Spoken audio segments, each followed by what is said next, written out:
계시록 쉬운 8번째입니다. 계시록은 1장 예수 그리스도의 계시라 이랬고요. 2장 3장에는 7교회, 7등잔대에 대한 이야기예요. 4장 5장에는 내생물 24장로 하늘 예배에 대해서 나와 있는 얘기입니다. 6장부터 9장에는 7인, 7나팔에 대해서 나와 있죠. 11장에는 2증인, 2감람나무, 2등잔대에 대해서 나와 있는 말씀입니다. 14장에는 14만 4천 명 순결한 신부에 대해서 나와 있는 말이고, 16장부터 18장에는 7대접, 음료짐승, 심판에 대해서 나와 있는 말씀입니다. 19장에는 어린 양의 혼인잔치 8절에 세마포 준비에 대해서 나와 있는 말이죠. 20장에는 영 안에서 첫째 부활에 동참한다 생명책에 기록된다는 말씀이 있습니다. 21장, 22장 새 예루살렘 생명나무 주님을 기다림, 아멘, 이렇게 되어 있는 말씀입니다. 우리는 요한계시록의 16장부터 18장 음료짐승 심판에 대한 이야기를 계속해서 나누고 있습니다. 이유가 있습니다. 왜냐하면 음료짐승 심판을 받게 되면 그러면 어린 양의 혼인잔치에 청함을 받게 되거든요. 그래서 어린 양의 혼인잔치에 청함을 받으세요 라고 말한다고 청함받는 게 아니고, 음료 짐승이 심판받아야, 그래야 어린 양의 혼인잔치에 참여하게 된다라는 그런 말씀입니다. 그래서 우리는 끊임없이 음료 짐승 심판에 대한 이야기를 들어야 하고 그것을 말해야 합니다. 죽을 때까지 그렇게 말해야 되는 거예요. 그게 하나님 말씀이에요. 그러니까 율법이 곧 복음이 되어야 된다라는 그런 말씀이죠. 이게 성경 전반적인 이야기입니다. 그래서 성경을 저는 요한계시록 16장부터 18장을 이야기하면서 성경 전체적으로 좀 요약하면서 여러분에게 이야기해 주고 있는 그런 것입니다. 잘 생각해 보세요. 음료짐승 그러면 여러분이 생각할 때는 전혀 기독교인들하고 상관없는 사람들처럼 상관없는 이야기처럼 들리잖아요. 음료짐승 심판 이러면, 그렇죠? 우리가 들릴 때는 그렇게 들린단 말이에요. 그런데 그게 너무 착각인 게, 계시록을 기록한 목적이라는 게 있어요. 계시록을 써서 주는 대상이 있어요. 이 계시록을 읽어봐라 하는 그런 대상이 있거든요. 그러니까 기록 목적인 거죠. 이 계시록을 기록해서 이것을 읽어야 되는 대상이 있는데, 그게 2장 3장에 나와 있는 거예요. 2장 3장. 그러니까 1장, 2장, 3장을 보면, 계시록 1장, 2장, 3장에 보면 어디에다가 이 계시록을 썼다 그래요? 누구한테 썼다 그래요? 누구한테 썼다고? 7교회에 썼다 그러잖아요. 7 사람 아닙니다. 7 세상 사람 이런 거 아닙니다. 7교회에 썼다 그렇게 말하잖아요. 그러니까 이 책은 누가 읽으라고 쓴 책이에요? 계시록은 7교회가 읽어야 되는 책이란 말이에요. 무슨 말인지 알겠어요? 그러면 7교회에 대한 이야기인데 왜 이 7교회에 대한 이야기를 쓰면서 왜 음료 짐승을 심판하는 내용을 굉장히 심도 있게 다루고 있느냐는 거예요. 7교회 안에 음료 짐승이라는 심판받아야 할 자들이 있다는 거죠. 그러니까 우리들 전반적으로, 전체적으로 7은 완전한 거니까, 완전한 교회 안에, 우리 교회 안에, 전체 우리 마음 안에 음료 짐승이라는 심판받아야 할 것이 있다라는 것을 설명해 주는 거거든요.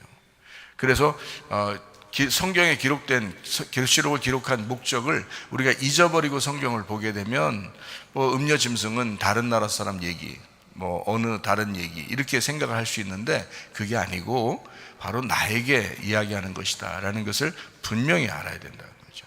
그러니까 나에게 말씀하시는 거구나. 우리가 7교회에 속해 있으니까 그 안에 우리가 이 책을 읽으면서 나에게 말씀하시는 하나님의 말씀이다. 그러면 음료짐승을 왜 이렇게 16장부터 18장의 음료짐승에 대한 이야기를 심도 있게 다루고 그 다음에 19장 어린 양의 혼인잔치로 넘어가는가, 요거를 생각해 봐야 되겠죠. 세상 사람들이 읽으라고 이걸 쓴 게 아니니까, 교회 사람들이, 교회 다니는 사람들이 이걸 읽으라고 쓴 책이니까 우리에게 쓴 책이라고요. 우리가 이걸 읽으면서 그걸 생각해 봐야 되거든요. 그래서 음료짐승 심판에 대한 이야기를 우리는 잘 생각해 봐야 된다. 그래서 저는 계시록 16장부터 18장까지의 내용을 보면서 여러분에게 말씀을 전반적으로 이해시켜 주려고, 전체적으로 이해시켜 주고 요약하고 이제 말하고 있는 중이다 하는 것입니다. 계시록 18장 2절부터 4절까지 말씀입니다. 힘찬 음성으로 외쳐 이르되 무너졌도다 무너졌도다 큰 성 바벨론이여 귀신의 초소와 각종 더러운 영이 모이는 곳과 각종 더럽고 가증한 새들이 모이는 곳이 되었도다. 그 음행의 진노의 포도주로 말미암아 만국이 무너졌으며 또 땅의 왕들이 그와 더불어 음행하였으며 땅의 상인들도 그 사치의 세력으로 치부하였도다 하더라.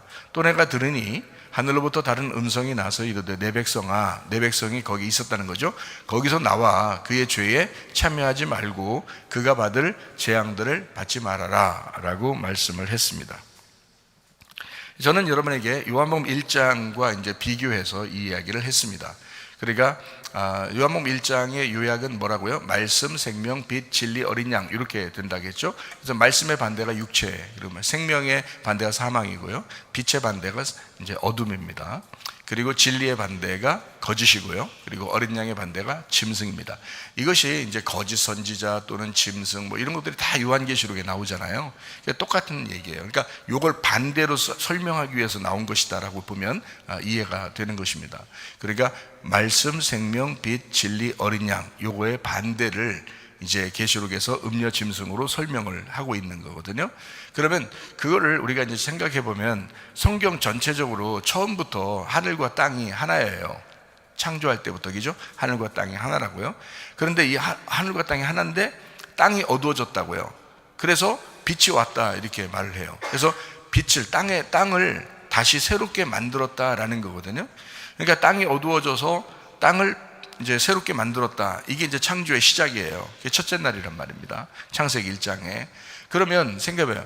땅과 하늘이 하나인데, 요게 하나인데, 이 땅이 어두워져서 요거를 이제 새롭게 만들었다는 거예요. 그러면 봐요. 하나는 빛이고 하나는 어둠이에요. 그러면 어둠에 빛이 오면은 반드시 어떻게 해요? 둘이.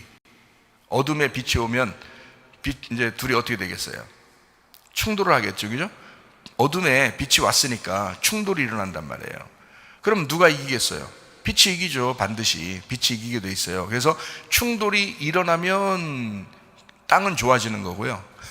충돌이 안 일어나면 땅은 안 좋아지는 거예요. 그러니까 충돌이 일어나야 돼요. 충돌이 일어나는데 땅이 좋아진다. 왜? 땅이 뭐였으니까? 어둠이었잖아요. 어둠이었으니까 땅이 빛하고 빛이라는 것하고 충돌이 일어나니까 땅이 환해졌다고요. 이제 빛이 왔단 말이에요. 그래서 빛과 어둠이 하나가 돼서 땅을 다시 새롭게 했다는 거죠. 이것이 창조의 시작, 첫째 날이란 말이에요. 하나 되었다. 그래서 에하드라는 단어를 썼다 그랬죠. 첫째 날이니라 라는 말이 에하드, 하나라는 날이다. 하나가 되었다라는 그런 말이잖아요. 그러면 이제 하늘과 땅이라고 하나님이 천지를 창조할 때 이렇게 말하는 것은 창세기 1장부터 뭘 설명하려고 한 거예요. 하늘하고 땅하고 완전 반대인데요. 위하고 아래인데요. 그러니까 반대로 써놓은 거잖아요. 반대가 원래 하나였어. 그런데 땅이 밑에 있는 것이 어두워졌어. 이렇게 얘기하는 거잖아요. 그래서 다시 이거를 새롭게 만들 거야 라는 거잖아요. 땅을, 어둠을 새롭게 만들 거야 라는 거잖아요. 그러면 이 위하고 아래를 갖다가 비교해서 딱 써놓은 거예요. 그러니까 두 개로 나눈 거죠. 그래서 두 개로 나누는 것을 선악과라 이렇게 말했고, 이것을 하나로 되었다라는 것을 생명나무다 이렇게 여러분에게 소개를 했습니다. 그러니까 위아래가 원래는 하나인데 위아래로 나누어졌다 이렇게 이야기하는 거죠. 오른쪽과 왼쪽이 원래 하나잖아요. 몸 하나에 붙어 있잖아요. 오른쪽 왼쪽이. 그런데 오른쪽과 왼쪽이 어떻게 해요? 반대로 써 있죠. 그죠? 오른쪽 그리고 왼쪽 이렇게 하면 반대로 돼 있단 말이에요. 그러니까 이렇게 원래는 하나인데 반대로 써 있어서 두 개로 써 있단 말이죠. 그러니까 빛과 어둠도 마찬가지고 위와 아래도 마찬가지고 좌우도 마찬가지예요. 하늘과 땅도 마찬가지고요. 그러니까 하나를 원래 둘로 나누어 가지고 설명을 하는 게 성경책이란 말이에요. 그래서 둘로 나누어서 설명하는 걸 율법이라 그렇게 말을 하고요. 이것이 둘이 하나가 되었다. 예수님 안에서 서로 하나가 되었다라는 것을 복음이라고 이야기하는 것입니다. 이해가 됐죠? 그러니까 원래는 두 개가 아니잖아요. 원래 하나였잖아요. 근데 이걸 두 개로 설명하면 율법이고 이 두 개가 다시 하나가 되었어. 그 율법이 복음이야. 원래는 율법이 하나인 거야 라고 설명할 때 이게 복음이 된다는 거죠. 그래서 율법과 복음은 원래 다른 말을 하는 게 아니에요. 같은 말을 하고 있는 겁니다. 율법과 복음은 같은 말을 하고 있었던 거예요. 자, 이해가 되죠? 그래서 율법이라는 것을 예수님이 와가지고 설명하려고 했던 거예요. 바리새인들에게 또는 유대인들에게 율법이 나누어진 게 아니라 사실 하나였던 거야 라는 것을 설명해 주려고 왔는데 사람들이 이해를 못하는 거예요, 성경을. 그래서 예수님을 갖다 죽여버리죠. 왜? 너하고 나는 달라 이렇게 생각한 거예요. 너하고 나는 달라, 그래서 너는 죽어야 돼 이렇게 생각한 거예요, 사람들이 생각에. 예수님은 하나 되려고 내려왔는데 하나 되게 만들려고 내려왔는데 그래서 하나님이 세상을 이처럼 사랑하사 독생자를 주셨으니 이는 저를 믿는 자마다 멸망치 않고 영생을 얻게 하려 하심이라 했죠. 독생자라는 단어가 하나 되게 하려고, 위에서 아래로 하나 되게 하려고, 하나 되게 만들려고 내려오신 자, 독생자라는 단어예요. 그게 하나 되게 하는 아들. 그래서 하나 만들려고 하는 아들, 위로부터 하나 되게 하려고 오신 아들, 이걸 독생자라고 그러거든요. 예수님은 하나 되게 하려고 왔는데 사람들은 자꾸 나누어서 본 거예요. 나누어 보니까 뭐 좌우로 나누었죠, 위아래로 나누었죠, 옳은 것과 그른 것으로 나누죠. 그러니까 선, 악으로 나눈 거예요. 그 선을 자기라고 생각했던 거예요. 그리고 예수님을 악하다고 생각했던 거죠. 그래서 악을 죽였던 거예요. 이해가 됩니까? 그런데 예수님 입장에서는 이 사람들도 다 죄인이 아닌 거야, 예수님 안에서는. 그래서 예수님 안에서는 다 하나가 됐던 거예요. 그런데 사람들은 생각하지 않았죠. 자기가 선하다라고 생각한 거예요. 그리고 예수님을 악하다 생각한 거예요. 자, 선하다, 악하다는 말을 다른 말로 말하면 어떻게 표현하면 빛이다, 어둠이다 이렇게 표현한 거예요. 그러니까 사람들은 생각할 때 예수를 어둠이라고 생각했고 자기를 빛이라고 생각했던 거예요. 그런데 원래 예수님이 진짜 빛이잖아요. 그러니까 예수님이 진짜 빛이니까 이 자기들이 빛이라고 하는 이 사람들은 어떤 빛이겠어요? 가짜 빛이 되는 거예요. 이 가짜 빛인데 자기들이 빛이라고 생각하니까 진짜 빛을 거부한 거죠. 그래서 어둠이 빛을 거부했다, 요한복음 1장에 나와 있죠. 그래서 어둠이라는 것이 빛을 거부했다, 빛을 밀어낸 것이다, 이렇게 되었단 말이죠. 이런 말씀들이에요. 그래서 이 둘을 하나로 만드는 것, 이것을 성경이라고 이야기한다. 자, 우리가 요한복음 1장을 이제 보면서 말씀, 생명, 빛, 진리, 어린 양이라고 하는 것을 우리가 요약하면서 이야기하고 있습니다. 창세기 12장에 1절부터 4절까지 말씀 보니까 본토 친척 아비집을 떠나라 이렇게 말했어요. 그리고 너에게 복을 주겠다라고 했습니다. 그리고요, 또 땅의 모든 족속이 너로 말미암아 복을 얻을 것이다 라고 얘기하고, 아브라함이 어떻게 했다고요? 말씀을 따라갔다라고 했어요. 그러니까 본토 친척 아비집하고 말씀하고 완전히 반대라고 하는 것을 여기서 설명한 거잖아요. 그러니까 본토 친척 아비집에 있는 너희들아, 말씀을 따라가면 복이 될 것이다 라는 그런 말씀이잖아요. 그죠? 그러니까 이렇게 반대로 써 있단 말입니다.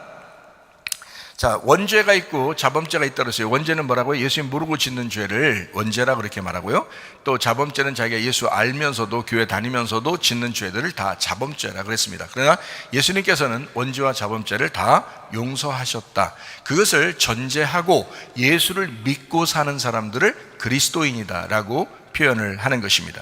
생명과 사망과 부활을 이제 설명을 해야 되는데요, 생명은 살아있는 것을 얘기하는 거고, 사망은 죽는 걸 얘기하는 거고, 부활은 다시 사는 것을 얘기한다. 성경의 그 부활, 새로 산다, 살아났다, 뭐 이런 얘기는 다 부활을 얘기하는 겁니다. 그러니까 다시 살아났다, 이런 건 부활을 설명하려고 하는 그런 내용이거든요. 그러니까 살아있다라고 하는 건 하와, 산자의 어머니가 되었다라는 그런 말이고요, 선악과 먹고 태어날 모든 인간들도 다 음녀의 어머니, 선악과 먹고 태어날 모든 자들이 다 음녀라는 거죠. 그 음녀의 어머니가 되어 산자들의 어머니가 되었다라고 하와를 소개한단 말이죠, 성경에. 그래서 이거를 어떻게 이제 보게 되냐면, 요거를 첫째 아담이다라고 얘기해요.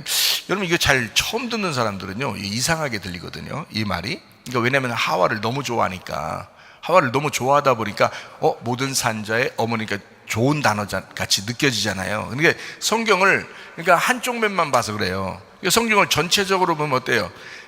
패턴을 알아야 되거든요, 패턴. 그래서 여러분에게 패턴을 잘 설명해 주는 건데, 살았다, 죽었다, 다시 살았다, 이렇게 돼야 돼요. 패턴은 그렇게 흘러가야 됩니다. 살았다, 죽었다, 다시 살았다. 그러니까 지금 첫 번째 살았다 하는 것이 하와의 자손이에요. 첫 번째 살았다. 그래서 그 첫 번째 살은 하와의 자손, 그 첫 번째 산 자들의 어머니, 이걸 하와라고 이렇게 말한단 말이에요.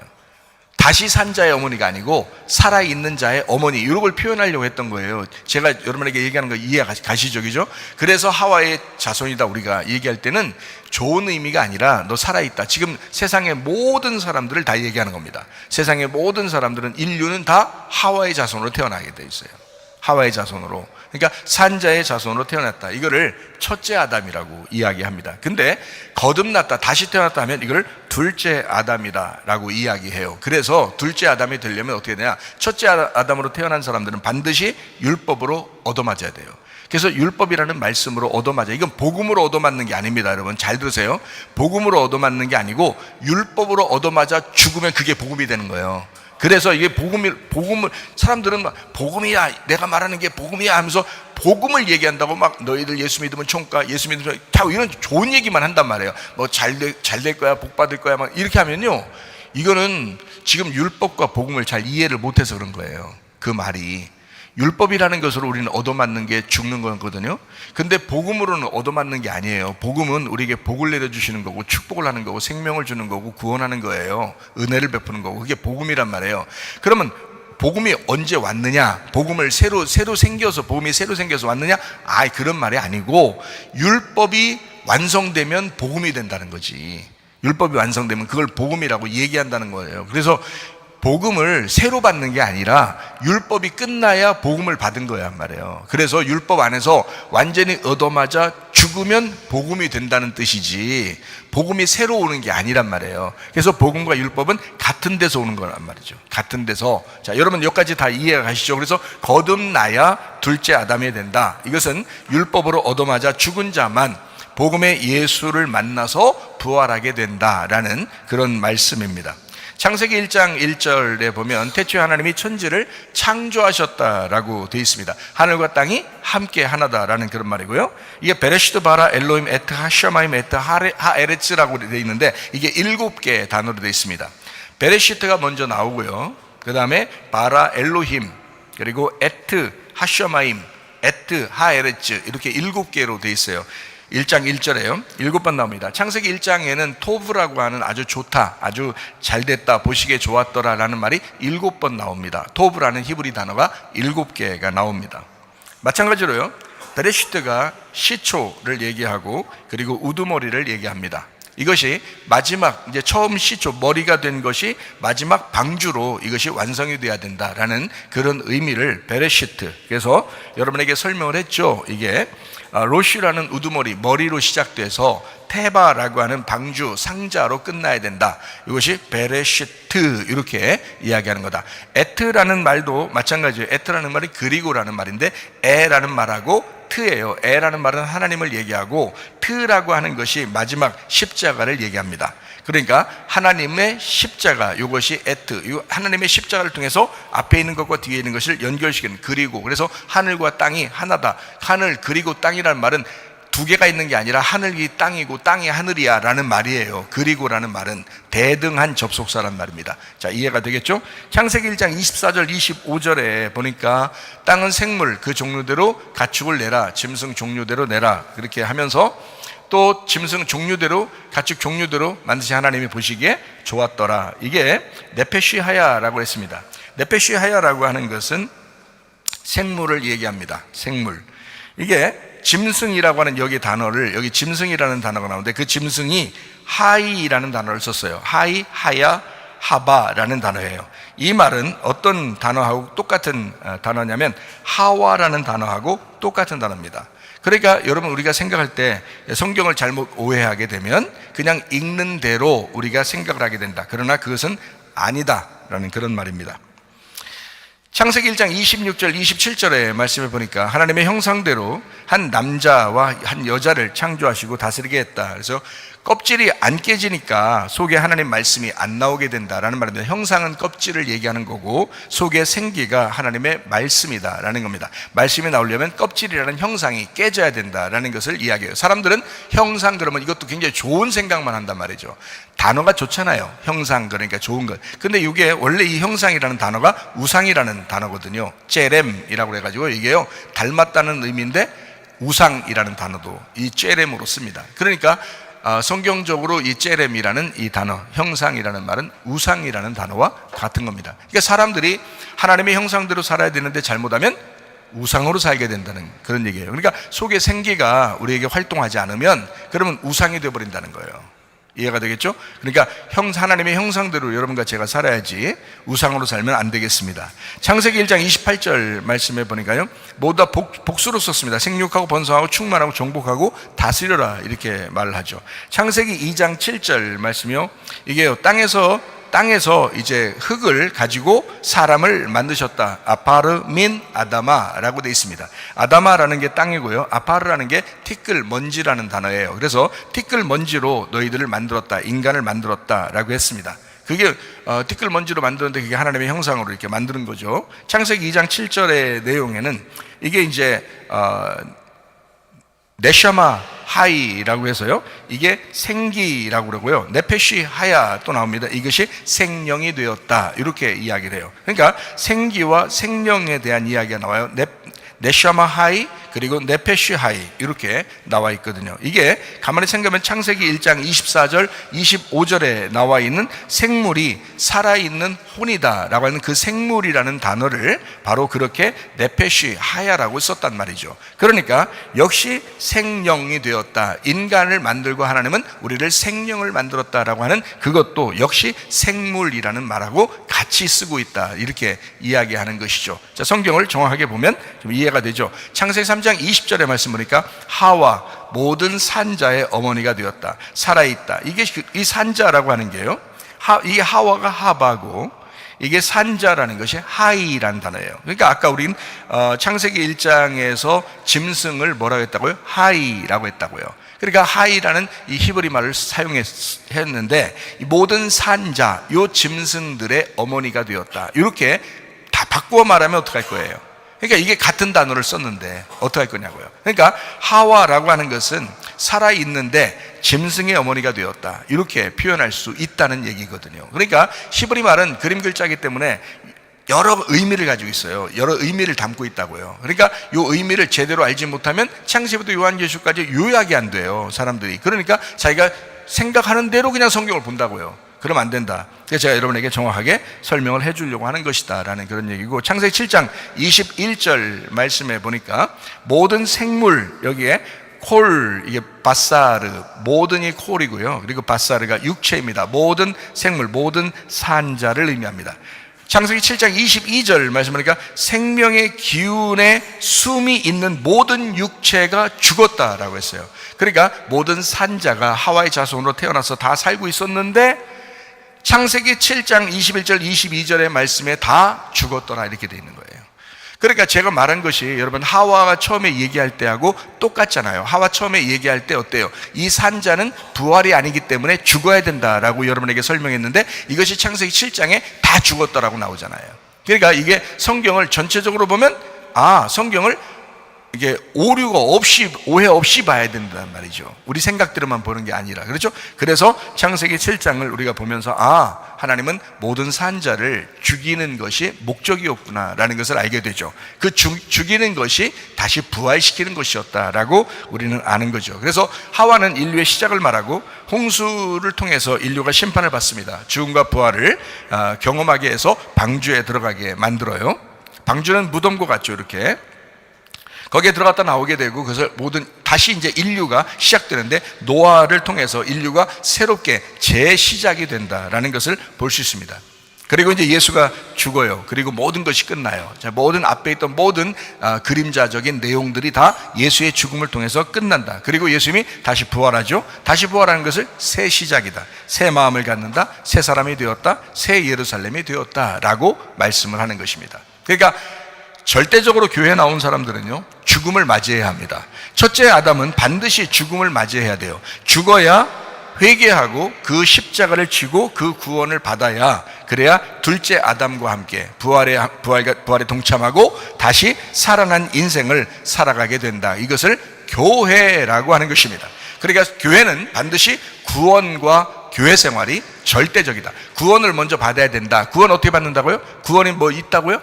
따로 있는 게 아니에요. 구원 받아라 그러잖아요, 사람들이. 구원이 따로 있는 게 아니에요. 회개하는 것이 구원입니다. 진짜 회개하는, 다시 말하면 진짜 죽으면 그게 구원이라 그러는 거예요. 진짜 죽으면 노아 방주에 들어가는 것이고 그게 구원이라 그러는 거죠. 그러면 나와서 어떻게 해요? 새로운 시작하게 되죠. 그게 새 예루살렘, 그게 교회란 말이에요. 교회 생활하게 된다라는 그런 말씀입니다.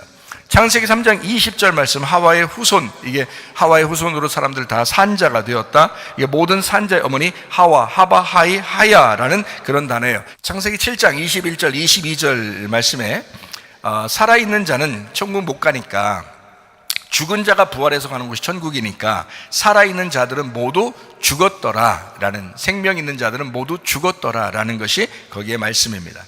그리고 노아의 안식으로 8명이 부활하게 됩니다. 거듭난 인류가 되죠. 베드로전서 3장 20절 말씀입니다. 8명이 구원을 받게 되었다. 그것을 이제 다시 태어난 이제 사람들이다라고 이야기하는 겁니다. 고린도전서 15장 45절 말씀에 예수님은 부활해서 둘째 아담이 되셨다라고 말씀을 합니다. 마지막 아담, 둘째 아담 되시는 예수님이다라고 했죠. 예수님도 예외가 없다는 얘기예요. 예수님도 죽었다가 부활해야 둘째 아담이 된다. 여러분과 저도 마찬가지, 예외가 없습니다. 다 죽었다가 살아나야, 그래야 거듭난 둘째 아담이 될 수 있다라는 말이죠. 창세기 3장 20절 말씀, 첫째 아담은 하와의 후손이라고 이야기합니다. 에덴에서 쫓겨납니다. 그러니까 원래 신부였다면 쫓겨나지 않는다. 근데 하와의 자손들은 다 쫓겨나야 된다라는 것을 이야기하는 겁니다. 모두 이 땅에서 어떻게 된다? 죽어야 완성돼서 다시 돌아오게 된다. 에덴을 회복할 수 있다라는, 죽어야 부활해서 에덴을 회복할 수 있다라는 그런 말입니다. 죽은 자가 부활하면 노아의 후손이 되고, 그리고 거듭나게 된다라는 그런 말씀이고요. 요한복음 19장 30절 말씀에 다 이루었다, 예수님이 그럽니다. 다 이루었다. 그래서 다 끝난 거예요. 다 이루었다. 여기서 다 끝나는 거예요. 앞에는 다 우리에게 설명해 주려고 쓴 책이고, 예수님이 죽으시면서 모든 것이 다 끝났다, 실제로 끝났다는 말입니다. 천국은 죽은 자가 부활해서 가는 곳이다.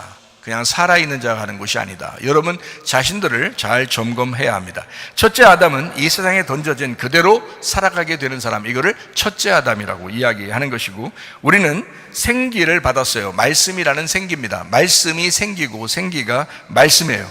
유전과 전통을 사람들은 바꾸고 싶어 합니다. 그렇죠? 근데 먼저 생기를 받아야 합니다. 사람들은 유전과 전통을 자꾸 바꾸고 싶어 해요. 그러나 우리에게 필요한 것이 뭐냐? 생기입니다. 하나님의 말씀, 하나님 말씀이 먼저 와야 돼요. 말씀을 먼저 받아야 돼요. 그러면 유전과 전통을 바꿀 수가 있습니다. 그러니까 그게 왜 그러냐면 기도의 방향이에요. 사람들은 바꿔주세요, 바꿔주세요 해요. 근데 뭘 못 받아요? 생기라는 말씀을 못 받으면서 자꾸 바꿔주세요, 바꿔주세요 그런다고요. 그건 아니라고요. 생기를 받는 것이 먼저고, 생기를 받으면 그러면 유전과 전통이 바뀌어진다라는 것을 이해해야 되는데, 사람들은 환경과 상황과 사건을 자꾸 해결해 달라고 하잖아요. 기도하면 모두 다 그렇게 기도하잖아요. 근데 그게 아니라고요. 기도의 방향을 우리가 바꿔야 된다는 거예요. 기도의 방향을 어떻게 바꿔야 되냐? 누가복음 11장 13절에 성령을 구해라 이렇게 돼 있어요. 분명히 성령을 구하라 라고 돼 있습니다. 마태복음 6장 31절부터 34절에 말씀해 보니까 먼저 그의 나라와 그의 의를 구하라. 이방인처럼 그렇게 구하는 것이 아니라 먼저 그의 나라와 그의 의를 구하라 라고 되어 있단 말이죠. 그러니까 우리는 자, 어떻게 방향이 어때요? 먼저 그의 나라와 그의 의를 구하고, 그리고 성령을 구해야 된다라는 게 우리가 기도의 방향이라는 겁니다. 그러니까 생기의 성령을 먼저 구해야 되는데, 그렇지 않고 사람들은 환경을 바꿔주세요, 유전과 전통을 바꿔주세요, 상황을 바꿔주세요, 사건을 바꿔주세요 이렇게 기도한단 말이죠. 아닙니다. 그게 아니고 생기가 들어오면 해결됩니다. 성령이 들어오면 해결됩니다. 그러면 그게 안 들어왔다라고 생각된다면 끊임없이 기도하시고 끊임없이 회개하셔야 된다 이 말이에요. 그래서 십자가에 주님을 붙들으시라고요. 회개하시라 개봉박두, 회개하시라 천국이 다가왔느니라. 그래서 성령이 막 임해야 되고 생기가 막 임하고 말씀이 임해야 된단 말이에요. 그러면 이상하게 바뀌기 시작한다는 거지. 이해가 되겠죠? 사람마다 흙과 생기로 지어졌습니다. 그렇죠? 흙을 가지고 하나님 만드시고 생기를 불어넣어서 사람이 됐잖아요. 이해가 됩니까? 그런데 사람들이 먼저 구하는 것이 어때요? 흙을 자꾸 구한단 말이에요. 흙을 구한다고. 흙이 잘 되기를 구한다고요. 자기의 상황이 바뀌기를, 자기의 사건이 좀 좋아지기를, 자기의 그 유전과 전통이 좀 바뀌기를 막 이러면서 그걸 구한단 말이에요. 안 된다니까요. 흙은 흙이에요. 흙은 흙이라고요. 그러니까 이래요. 자, 하나님의 형상이 하나님의 생기를 받아가지고 하나님의 형상대로 살면 되는데, 하나님의 생기가 역사하지 않으면 이 형상은 그냥 우상단지가 되어버린다고, 우상이 되어버린다고. 자기는 생기 없이, 하나님의 말씀 없이, 성령이 없이 그냥 행동해버린다고. 자기 뜻대로 그냥 행동해버린다고. 그게 유전과 전통이라고요. 그게 땅의 운명이라고요. 그게 육체적인 열매라고요. 여러분, 이것을 바꾸려면 생기가 들어와야 합니다. 성령이 들어오셔야 합니다. 하나님 말씀이 들어와야 하는 것입니다. 그게 여러분을 살리는 거다. 사람들은 흙과 생기로 지어졌는데 흙을 구한다 이거예요. 생기를 구하는 게 아니라. 그러니까 하나님은 우리한테 기도할 때 어떻게? 생기를 구해라. 누가복음 11장 13절 말씀에 우리 그리스도인들은 성령을 구해야 된다라는 그런 말씀입니다. 하와이 후손으로 이 땅에서 산자로 태어난 사람들, 근데 소경은 어때요? 죽은 자가 되었죠. 죽은 자만 말씀을 듣고 부활해서 거듭나 살아난다 라고 요한복음 5장 25절에 말씀하고 있습니다. 예수의 음성을 들으면 살아난다. 이건 그냥 살아있는 걸 얘기하는 게 아니죠. 다시 살았다는 얘기잖아요. 죽은 자가 음성을 듣고 살았잖아요. 이해가 돼요? 죽은 우리와 같은 우리가 생기가 없었던 자인데, 죽은 자였는데, 흙덩어리만 있었는데, 유전과 전통으로 살아가고 있었는데, 육체로 살아가고 있었는데, 땅의 운명으로 살아가고 있었는데, 생기가 들어오니까 바뀌더라 이 말이야. 죽은 자에게 말씀이 들어가야 살아난다는 거죠. 이거는 그냥 살아있는 걸 얘기하는 게 아니잖아요. 살아있는 자는 반드시 죽어야 하고, 죽은 자가 부활해 살아야 된다는 것을 이야기하는 거잖아요. 그러니까 하나님의 말씀이 들어와야 다시 부활하게 된다. 이해가 되시죠? 하나님의 비밀은 그리스도입니다. 그리스도의 비밀은 교회입니다. 요한복음 15장 7절 말씀이요, 너희가 내 안에 거하고 내 말이 너희 안에 거하면, 그러면 원하는 대로 다 구해봐라. 왜? 서로 하나 됐으니까. 요한복음 14장 20절 말씀이요, 너희가 내 안에 내가 너희 안에, 서로 같이 하나가 되었다라는 그런 말씀입니다. 죽은 자가 하나 되기 쉽습니까? 산 자가 하나 되기 쉽습니까? 죽은 자가 하나 되기 쉽습니다. 죽은 자가. 그냥 살아있는 자들은요, 여러분 세상을 보세요. 세상은 다 그냥 시기, 질투, 다툼으로 가득 차 있습니다. 하나 될 수 있을까요? 아니에요. 죽은 자가 하나 되는 것입니다. 교회가 왜 하나 될 수 있는 줄 아십니까? 죽은 자들의 모임이니까 그런 거예요. 이해가 돼요? 회개하는 자들의 모임이니까 그런 거예요. 다시 태어나려고 하는 자들의 모임이니까 그런 거예요. 이 세상은 그렇게 하나 될 수가 없습니다. 교회가 하나 되어야 합니다. 가정도 하나 되려면 어떻게 되는 줄 알아요? 죽은 자가 돼야 하나 되는 것입니다. 죽은 자. 죽은 자가 하나 되기가 쉽다. 율법이라고 하는 성경은 복음의 말씀과 반대로 되어 있어요. 그래서 이 율법이라는 말씀으로 우리를 이제 파괴하고 진멸합니다. 그러면 파괴되잖아요? 그러면 이 사람을 예수님이 찾아가셔요. 그 복음이 찾아온 거예요. 복음은 그냥 오는 거예요. 복음을 내가 막 복음 주세요 이렇게 달라고 하는 게 아니에요. 이거 억지야. 그거는 그냥 율법이라는 것으로 진멸되면 복음이 찾아오게 돼 있어요. 누가복음 19장 10절 말씀입니다. 인자가 오는 것은 잃어버린, 진멸된, 파괴된 자를 찾아서 와가지고 구원하시는 것이다 라는 것이 역설의 축복이라는 겁니다. 역설의 축복. 이해가 되시죠? 요한복음 9장 41절 말씀이요, 소경은 죄가 없다고 하고 또 눈을 뜬 자는 죄가 그대로 있다라고 주님은 말씀하십니다. 역설의 축복이죠. 요한복음 9장 2절 말씀 보니까 어떻게 되어 있어요? 이 소경의 죄가 자기 때문에 그러냐, 아니면 조상 때문에 그러냐, 부모의 죄 때문에 그러냐라고 제자들이 물어봐요. 왜냐하면 그때 당시에는 다 그렇게 생각하고 있었기 때문에 그렇습니다. 다 그렇게 생각하고 있었기 때문에. 율법의 기록 목적이 뭐예요? 죄인 만들려고요. 율법의 기록 목적이 뭐예요? 부자가 복을 받았다, 거지는 저주를 받았다 라고 하는 것이 율법이에요. 율법은 누가복음 16장에 보니까 부자는 근데 죽어서 지옥 간다, 거지 나사로, 가난한 거지 나사로는 어떻게 된다? 천국, 아브라함의 품에 들어갔다 라고 예수님이 완전 반대로 얘기해버리는 것입니다. 마태복음 5장 3절 말씀하니까 심령이 가난한 자가 어떻게 된다고요? 천국이 저희 것이다 라고 합니다.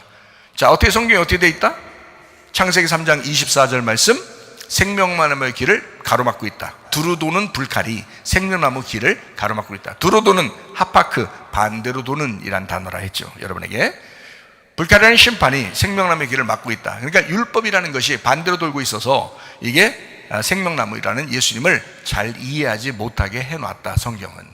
그러니까 성경을 먼저 깨달은 자를 통해서 듣고 이해가 되는 것이 예배라는 거예요. 그걸 영과 진리의 예배라고 그래요. 영이신 말씀을 깨닫지 못하잖아요. 그러니까 진리로 깨닫는 것이 예배다라고 성경은 가르치고 있습니다. 예수님 자신이 거꾸로 내려오신 분입니다. 하늘에서 이 땅으로 거꾸로 내려온 거죠. 우리는 땅에서 하늘로 올라가려고 하잖아요. 이게 정상이잖아요. 그죠? 밑에서 위로 올라가는 게 정상이잖아요. 근데 위에서 밑으로 내려오는 건 거꾸로 내려오는 거라고요. 그죠? 내려오는 거니까. 그죠? 거꾸로 왔다.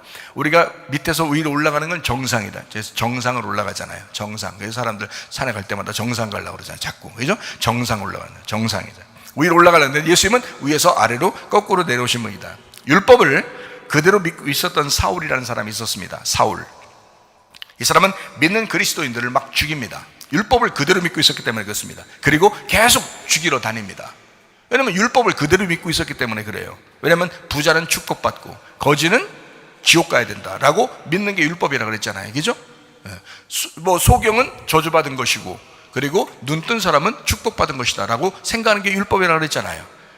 그러니까 사울이라는 사람도 여전히 그렇게, 그래서 이단이라고 생각하는 예수가 나타나서 그를 따르는 자들을 반드시 율법적으로 봐서는 죽여야 된다. 저들이 악한 것이다 라고 생각해서 죽이려고 했다는 거죠. 그것을 당연하게 생각했습니다. 그게 사울의 마음이었습니다. 사도행전 8장 1절 말씀에 봅니다. 사울은 이것을 죽임을 당연하게 여겼더라. 마땅히 여겼더라. 사람들의 죽임, 그가 사람들을 죽여, 사울은 스데반도 죽이죠. 그냥 막 죽입니다. 그리스도인들을 죽입니다. 당연하게 생각했다. 마땅히 여겼다. 죽이는 것을 마땅히 여겼다. 사도행전 9장 1절 말씀이요, 사울이 여전히 살기가 등등하여 죽이러 다녔다라고 이야기합니다. 율법에 아주 천재적인 바울이라는 사람이 사람을 죽이러 다녔다. 여러분이 생각할 때 바울이 굉장히 굉장한 사람이었다고 생각하지만 아닙니다. 완전 사탄의 짓을 하고 있었던 그런 사람이어서 예수님 쪽에서 볼 때는 반대였던 사람이에요. 이건 뭐 음료도 이런 음료가 없어. 완전히 뭔 짐승이야 이게. 그렇죠? 기독교인들이 볼 때는 사울이라는 사람이 얼마나 무섭겠어요. 사울이라는 이름만 나타나도 그냥 막 다 도망갔을 거예요. 그 정도로 무시무시한 사람이, 이 짐승 같은 사람이 사울이었습니다. 근데 그 짐승 같은 사람 어떻게 해요? 하나님은 그냥 버렸어요? 아니면 하나님의 사람으로 다시 만들었어요? 하나님의 사람으로 만들어버린다고, 어린 양으로 만들어버린다고요. 신부로 만들어버린다고요. 이게 하나님의 역사입니다. 이게 하나님의 역사. 사도행전 9장 8절 9절 말씀입니다. 예수님을 어둠 가운데 만나서 믿어버립니다. 어둠 가운데. 그러니까 소경이 됐어요. 자기가 소경이 됐어요. 자기가 저주받은 사람이 되어버렸단 말이에요. 이거를 알려주었다, 예수님께서. 그래서 성경을 이제 똑바로 보게 되었다. 자, 소경이 되니까 어때요? 겉에 안 보이죠? 영적인 속의 것이 보이기 시작하는 겁니다. 이해가 돼요? 그러니까 바울은 겉으로 율법을 보았는데, 겉으로 율법을 보았을 때 완전히 살기가 등등하고 사람을 죽여도 당연하다고 생각했는데, 이제는 거꾸로 성경을 보기 시작했다. 율법을 거꾸로 보기 시작해서 내가 어둠이구나 해서 완전히 내가 잘못 보고 있었구나, 이 겉으로 완전히 눈을 닫고 속의 것을 보기 시작하니까 이제는 알게 된 거예요. 3일 동안 소경이었어요. 3일 만에 예수님 부활하잖아요. 마찬가지로 이 사울도 3일 동안 소경이 되었었어요. 하나님의 놀라운 역사입니다. 죽었다 살아나야 돼. 회개라고 하는 것은 죽었다 살아나야 돼. 여러분, 죽었다 살아나야 그때 하나님의 사람 되는 거예요. 바울도 예외 없어요. 바울도 죽었다 살아나야 돼. 예수님도 예외 없어요. 죽었다 살아나야 돼요. 3일 만에 다시 살아나야 된다. 자, 눈에는 비늘이 있었습니다. 사도행전 9장 18절 말씀입니다. 비늘 같은 것이 눈에 있었다. 자, 비늘 같은 것이 있어서 막 뚝뚝 떨어졌다. 자, 어떻게 된 거예요? 자기의 교리나 자기의 관념, 자기의 사상, 자기가 배운 지식, 자기가 생각했던 것들이 완전히 툭툭 떨어집니다. 그것 때문에 안 보였던 거예요, 예수가. 그것 때문에 예수가 안 보였던 거예요. 자기의 관념 때문에, 자기의 사상 때문에, 자기의 생각 때문에, 자기의 철학, 자기의 신학 때문에 이 앞에 있는 예수가 안 보였던 거예요. 이해가 되시요? 이것이 비늘이 툭툭툭 떨어졌어. 그러니까 주님이 보이기 시작했더라. 주님이 보이기 시작하더라. 말씀을 제대로 보기 시작했더라. 창세기 3장 24절 말씀의 역설의 축복입니다. 두루두는 불칼로 되어 있다. 그래서 성경을 내가 육체다, 율법적으로 육체다라고 얘기하면 말씀이 찾아오게 될 것이고, 내가 사망이다 그러면 생명이 찾아오게 될 것이고, 내가 어둠입니다 그러면 빛이 찾아오게 될 것이고, 내가 거짓입니다 그러면 진리가 찾아오게 될 것이고, 내가 짐승입니다 그러면 어린 양이 찾아오게 될 것이다 라는 것이, 자, 사도 바울도 내가 소경이 됐습니다. 그러니까 이제 눈을 뜨게 만들어주죠. 비늘이 다 떨어져 나가고 이제 새롭게 영적으로 보게 만들어주는 하나님의 역사가 일어나게 된다. 근데 그 전까지는 어떻게 했어요? 소경입니다라는 걸 전혀 몰랐단 말이에요. 전혀 몰랐어요. 그냥 눈 뜨고 살았어요. 눈 시퍼렇게 뜨고 살았어요. 막 살기가 등등하게 눈 시퍼렇게 뜨고 살았단 말이에요. 사도 바울이라는 사람이 그 전에는 자기가 살아있을 때는, 하와의 자손으로 자기가 산자로 살아갈 때는 그랬다고요. 근데 주님 어떻게 해요? 야, 노아의 심판 받아야 돼. 너 소경이 돼야 돼. 너 노아 방주 속에 들어가야 돼. 너 죽어야 돼. 너 회개해야 돼. 십자가 져야 돼. 그리고서 다시 부활해 나올 때는 이제 믿음의 사람이 되었다. 그래서 아브라함을 따라가게 되는 사람이 되었다라는 그런 말씀입니다. 영적으로 보는 사람은 영적으로 아는 사람이 되고, 영적으로 아는 사람은 영적으로 믿는 사람이 되고, 영적으로 믿는 사람은 영생하는 사람이 된다. 그래서 요한복음 9장 41절 말씀해 보니까 영적으로 보는 것, 소경, 그러면 죄가 없다라고 하죠. 요한복음 16장 9절의 말씀해 보니까 영적으로 아는 것, 영적으로 믿는 것, 그래서 믿지 않는 것이 죄다라고 하죠. 요한복음 17장 3절 말씀, 이거 아는 것, 잘 아는 것이 영생이다라고 합니다. 그래서 아는 것과 믿는 것, 보는 것이 같은 것이다라고 이야기하는 것입니다. 보지 못하고 또 알지 못하고 믿지 못하고 하는 것은 영적으로 사는 것이 아닙니다. 영생하는 것이 아닙니다. 그렇죠? 율법적으로 사는 것이다. 율법 안에서, 율법은 죽을 때 완성이 된다라는 것을 여러분과 제가 이해해야 합니다. 율법은 없어지는 것이 아닙니다. 성경적인 이 모든 말씀들이 다 율법의 책입니다. 만약에 여러분이 성경 말씀을 복음으로 깨닫지 못했다면 구약이든 신약이든 다 율법이 됩니다. 그러나 하나님의 말씀을 여러분이 깨닫기 시작하면 구약이든 신약이든 다 복음이 됩니다. 제가 말하는 게 무슨 말인지 아시겠죠? 예. 그래서 율법은 없어지는 것이 아니고, 율법이 예수님을 만나서 죽음으로 완성된다라는 것입니다. 여러분과 제가 진짜 회개하여야 합니다. 진짜 회개하고 그 회개가 진짜가 될 때 율법이 완성된다. 율법 안에서 죽는 것이 곧 복음이다라는 것입니다. 성경은 살아있는 자가 사망을 경험하게 되고 사망한 자를 부활시켜서 영생하게 만드는 것이 성경책입니다. 창세기 3장 24절 말씀, 두로두는 하파크, 두로두는 말씀, 역설의 축복. 요한복음 9장 41절 말씀, 눈뜬 자 죄가 그대로 있고 소경은 죄가 없다. 창세기 3장 20절 말씀, 하와는 모든 산자의 어머니가 되었다. 그래서 노아의 홍수 심판이 있다. 창세기 7장, 8장, 9장의 말씀입니다. 7장, 8장, 9장의 말씀이에요. 그래서 노아의 홍수 심판이 있어 완전히 우리를 심판하게 된다라는 말씀입니다. 자, 모든 산자의 어머니 하와죠. 그의 자손들은 다 어떻게 된다? 노아 홍수 심판을 받아야 된다, 이런 말이죠.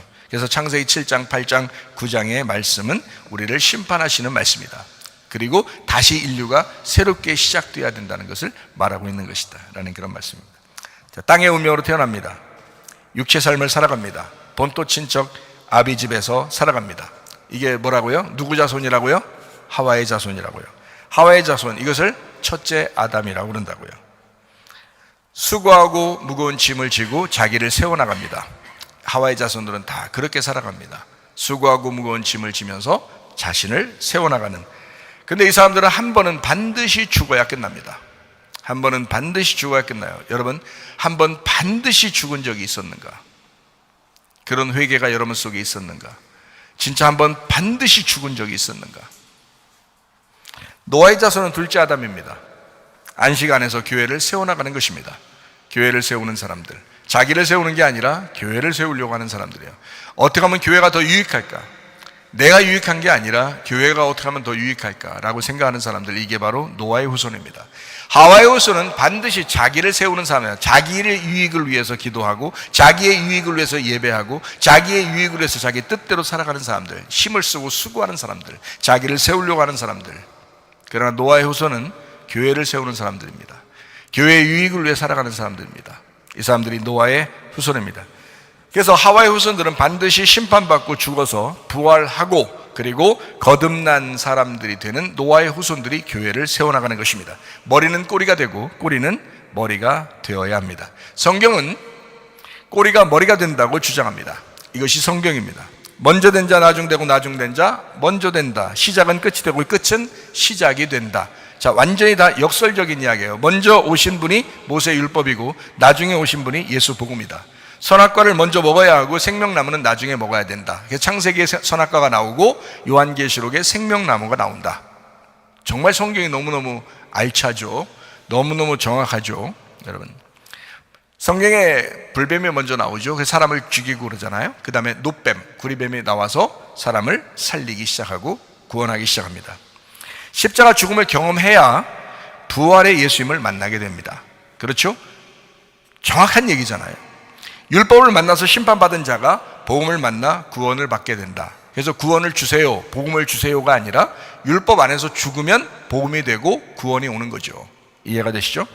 그래서 우리는 모세를 가만히 생각해보면 출애기 3장에 보면요, 모세가 이제 산에 올라가게 돼요. 지팡이를 이제 산에 올라갑니다. 그리고 출애기 4장에 보면 지팡이를 딱 놓으니까 뱀이 돼요. 근데 그 뱀의 꼬리를 잡으니까 꼬리가 머리가 된다. 이렇게 되죠. 그래서 머리는 꼬리가 되고 꼬리는 머리가 돼서 살아가게 된다라는 그런 말씀입니다. 하나님의 일할 때는 반드시 꼬리가 머리가 돼서 살아가야 된다. 라는 게 성경의 역설적인 이야기입니다. 세상에서 머리를 구하지 말고 꼬리를 구하는 사람들이 돼야 된다. 근데 사람들은 다 머리를 구하려고 그러지 꼬리를 구하지 않는다는 거죠. 머리가 뭐였는데요? 꼬리였는데요. 꼬리를 구해야 되거든요. 그런데 꼬리를 구하지 않고 다 머리 되고 싶어 해요. 여러분, 세상의 모든 교회 다니는 사람들도 마찬가지죠. 그냥 자기 자녀를 두면 무조건 다 머리 되라고 그러지 꼬리 되라는 사람은 없습니다. 여러분, 그러나 여러분, 꼬리 대신 예수님을 진짜 붙들기를 원하시는가? 그런 사람이 머리가 되는 것입니다. 성경적인 사람입니다. 마태복음 6장 33절 말씀이요, 먼저 그분의 나라와 그분의 의를 구하라 라고 되어 있습니다. 우리는 이방인처럼 구하는 것이 아닙니다. 하나님의 사람들입니다.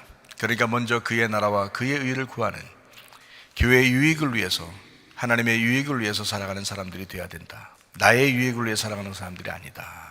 이것을 분명히 알으셔야 합니다. 누가복음 11장 13절 말씀이요, 성령을 구해야 된다라고 말씀합니다.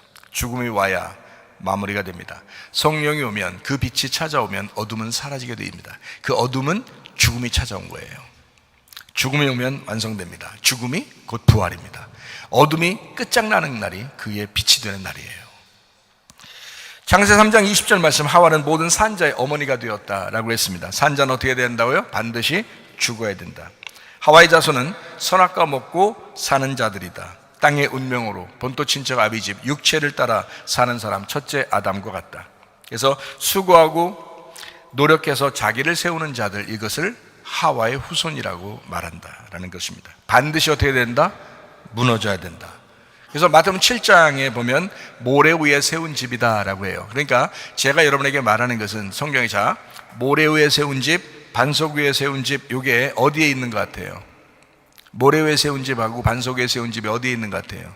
교회 안에 다 있어요. 여러분 마음 안에 다 있어요. 여러분이 나를 세워야 되겠다, 나를 좀 잘되게 해야 되겠다, 어쨌든 나를 위해서 하나님도 필요하고 나를 위해서 교회도 필요한 거다, 나를 위해서 기도도 하는 거고 나를 위해서 예배도 드리는 거고 이렇게 하는 사람들은 다 모래 위에 세운 집이 되겠죠. 그게 원래 태어난 사람들도 다 그렇게 살아요. 여러분만 그런 게 아니고, 여러분만 교회 다니는데 여러분만 그렇게 사는 게 아니고, 교회 안 다니는 그 사람들과 똑같이 교회 안에서 살아가는 사람들을 모래 위에 세운 집이다라고 얘기하는 거예요. 그게 첫째 아담이다. 너 태어나면 원래 그렇게 살아가게 돼 있거든. 다른 사람들도 원래 하와의 자손들이야, 그 사람들도. 그래서 원래 그렇게 살아가고 있는데 너희들도 그렇게 사는 거야. 너희들도 그렇게 살아가는 거야. 그렇게 하는 사람들을 첫째 아담이라고 얘기하고, 그 사람들은 반드시 자기를 세우게 돼 있어. 근데 우리는 교회 다니잖아요. 예수 믿잖아요. 다르잖아요. 다른 사람들이 돼야 되잖아요. 우리는 좀 다르잖아요. 세상 사람과 달라야 되잖아요. 그렇게 말해야 되잖아요. 성경을 가르치는 사람도 그렇게 해야 되고, 여러분 듣는 사람도 그렇게 살아야 되잖아요. 그런데 여전히 우리는 세상 사람과 똑같이 살아가려고 한다. 그러면 자기는 그리스도인이래요. 자기는 교회에서 봉사 좀 했대요. 말도 안 되는 소리입니다. 여러분, 반드시 본토 친척 아비집 육체를 따라 사는, 땅의 운명을 따라 사는 사람, 모든 이 세상 사람 하와의 자손으로서 계속 그렇게 살아가요. 먼저 그 나라와 그의 일을 구하지 않는다고요. 자기를 먼저 구한다고요. 자기 집을 먼저 구한다고요. 자기 자식을 먼저 구한다고요. 생각해보세요. 여러분, 그게 그리스도인입니까? 생각해보세요. 아니, 진짜로 한번 얘기해보자고요. 여러분, 그리스도인입니까? 그리스도인 맞습니까? 성경은 그렇게 그리스도인은 그렇게 해야 된다고 가르치던가요? 아니에요. 산 자가 있고 죽은 자가 있고 다시 부활하는 자가 있다. 산 자는 반드시 죽어야 한다, 이거예요. 산 자는 반드시 죽어야 한다. 하와의 자손으로 태어난 우리들은 반드시 죽어야 한다. 반드시 무너져야 한다. 왜요? 모래 위에 세운 집이니까. 모래 위에 세운 집은 반드시 무너져야 한다. 똑같은 말이에요. 이게 마태복음 7장에 나와 있는 모래 위에 세운 집, 반석 위에 세운 집의 이야기입니다. 한 번은 반드시 죽어야 된다, 이 말이에요. 한 번은 반드시 죽어야 된다. 한 번은 반드시 무너져야 한다, 이거예요. 크게 쌓았으면 크게 무너질 것입니다. 작게 쌓았으면 작게 무너질 것입니다. 어쨌든 자기를 세우는 것들은 다 무너지게 될 것이다. 이것을 창세기 7장과 8장과 9장에서는 노아의 홍수를 통해서 심판한다라는 거예요. 하와의 자손들은 반드시 심판받아야 된다. 모든 생기를 가진 숨을 쉬는 자들은 다 죽었더라, 이렇게 되어 있는 것입니다. 성경도 그렇게 우리에게 가르치고 있는데, 여러분과 저는 교회 다닌다고 하면서, 그것도 우리 교회 다닌다고 하면서 여전히 그렇게 세상 사람들과 같이 똑같이 죽어야 할 그 사람들과 같이 똑같이 살아가고 있다는 거예요. 그러면 목사 입장에서는 뭐라고 설교해야 돼요? 뭐라고 가르쳐야 돼요? 그렇게 사세요 라고 가르쳐야 되면? 아니에요. 죽어야 됩니다 라고 정확하게 가르쳐 줘야 되죠. 요한복음 19장 30절 말씀, 다 이루었다. 주님이 죽으시면서 십자가를 지심으로 다 이루었다 그래요. 요한복음 19장 30절 말씀에 다 이루었다, 죽었다, 빚을 다 갚았다, 율법을 다 끝냈다. 그게 복음이니까 그거로 끝냈다라는 그런 말입니다. 예수님은 둘째 아담이 되셨다. 고린도전서 15장 45절 말씀이요, 예수님이 둘째 아담, 마지막 아담이 되셨다라는 그런 말씀이거든요. 그러면 거듭난 성도, 노아의 자손, 둘째 아담에게 속한 사람이 되어야 된다. 제가 누차 여러 번 계속해서 이 얘기하는 이유가 있습니다. 성경의 기록 목적, 생각해 보세요. 성경의 기록 목적, 요한계시록의 기록 목적이 뭐라고요? 7교회에게 전달하려고 편지를 쓴 것이다. 이게 요한계시록입니다. 7교회, 7세상에요? 7 다른 지옥 갈 사람들에게요? 아니에요. 7교회에 쓴 책이라고요. 7교회에 계시록을 쓰면서 요한계시록의 가장 핵심되는 16장, 17장, 18장에 뭐라고 돼요? 음녀짐승을 심판해야 된다. 음녀짐승이 심판받아야 요한계시록 19장에 어린 양의 혼인잔치가 있다. 거기에 초청받게 되고 그 초청받아 사는 사람들이 된다. 어떻게 돼야? 음녀짐승이 심판받아야. 그럼 음녀짐승이 어디에 있다? 교회에 있다? 밖에 있다? 교회에 있다. 7교회 안에 있다. 여러분과 제가 속해 있는 이 교회에 있다. 여러분의 마음 안에 있다. 그럼 어떻게 해야 돼요? 우리가 지금 딱 얘기하죠. 첫째 아담으로 태어났는데 둘째 아담이 돼야 돼. 하와의 자손으로 태어났는데 노아의 자손이 돼야 돼. 그리고 더 나아가서 믿음의 후손이 돼야 돼. 아브라함의 자손이 돼야 돼. 그리고 더 나아가서 다윗의 자손, 다윗의 뿌리가 돼야 돼. 예수님이 따라갔던 것처럼 그렇게 예수님도 하와의 자손으로 태어나, 그 다음에 노아가 돼, 그 다음에 아브라함의 믿음의 자손으로 나와, 그 다음에 다윗의 자손으로 나와. 그러면 아브라함의 자손은 믿음의 사람, 다윗의 자손은 승리의 사람. 그러니까 여러분과 제가 어떻게 살아갈 거예요? 하와의 자손으로 여전히 살아갈 거예요? 그냥 살아있는 자로? 이제까지 살던 대로 그냥 살아? 아니에요. 죽었다 살아나셔야 돼. 회개하셔야 돼. 완전히 거듭나셔야 돼. 노아의 자손이 되셔야 돼. 노아의 자손이 돼야 아브라함의 자손으로 가는 거예요. 아브라함의 자손 믿음으로 가는 거예요. 믿음으로 어떻게 갈 수 있어요? 노아의 자손으로 내가 죽었다 살아나야 믿음의 자손이 되는 거예요. 믿음의 자손으로 가야 승리할 수 있죠. 이해할 수 있겠습니까? 여러분과 제가 주님 안에서 죽었다가 살아나는 진정한 회개가 여러분 속에 있기를 바랍니다. 그리고 여러분의 가정이 다 새로워지는 가정, 새로운 마음, 새로운 예루살렘, 새로운 가정, 새로운 교회가 되시기를 축원합니다. 우리 한번 기도하겠습니다. 한 목소리로 기도합니다. 하나님 앞에 기도합니다. 하나님, 우리 정말 새롭게 되어지게 하옵소서. 새로운 사람으로 태어나게 도와 주옵소서. 기도합니다. 우리 하나님 하나님 아버지 인도하시고 사랑하심을 감사합니다. 새로운 가정 새로운 교회가 되게 도와주시고 새 예루살렘에 살다가 주님 만나게 하옵소서. 비염은 떠나갈지어다, 아토피 떠나갈지어다, 위장병 떠나갈지어다, 어지럼증 사라질지어다, 두통은 사라질지어다, 류마티스 관절 떠나갈지어다, 어깨 통증 사라질지어다, 허리디스크 목디스크 떠나갈지어다, 심장병 온전해질지어다, 각종 종양 암도로 떠나갈지어다, 감기의 몸살 온전해질지어다, 협착증 사라질지어다, 현소 피부 온전해질지어다, 이명은 사라질지어다, 자금의 질환 온전해질지어다, 식도염 사라질지어다, 유리기석 떠나갈지어다, 전립선 온전해질지어다, 우울증 불면증 환경 드럼불안 초조 다 떠나갈지어다, 음란 거짓 도둑질 미움 욕심 다 떠나갈지어다. 우리 하나님 아버지 그리스도 예수 안에서 새로운 마음 갖고 살게 하옵소서. 새로운 가정 되게 하옵소서. 새로운 교회가 되게 도와주시옵소서. 새 예루살렘에 들어가 살아가는 귀한 사람들로 살다가 주님 만나게 하옵소서. 몸이 연약한 자 있습니까? 찾아가 주셔서 만져주시고 머리가 발까지 만져주시고 아버지 하나님이 영과 몸이 건강하여 하나님 앞에 예배드리다가 주님 만나게 하옵소서. 영과 진리 예배를 끊임없이 드리다가 주님 만나게 하옵소서. 예수님 귀하신 이름 받들어 기도 올리옵나이다. 아멘. 주님 감사합니다. 우리 하나님 아버지 함께 하시고 사랑하심을 믿습니다. 우리 하나님 도와주옵소서.